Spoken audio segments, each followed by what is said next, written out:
傳情與你，締造多元共融文化。懲教署一直關心少數族群嘅需要，大力提倡共融理念。轄下人力資源組喺2019年成立咗少數族裔關係組，致力推行傳情與你計劃 Project Nova， 協助非華裔青少年有全人發展，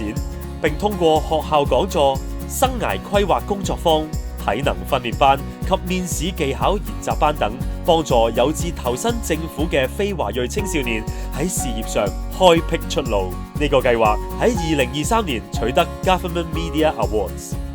我自己就係喺2020年透過傳情與你計劃加入懲教署，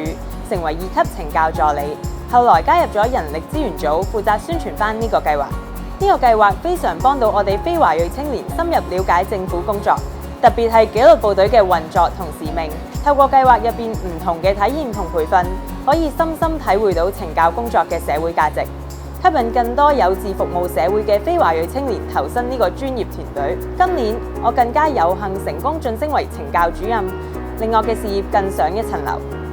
目前本港懲教院所內非華裔在囚人士約佔總數20%。由於文化差異同埋生活習慣唔同，溝通好容易產生障礙同埋摩擦。我哋嘅非華裔同事正發揮咗重要嘅溝通橋梁，並促進不同種族嘅在囚人士和諧共處。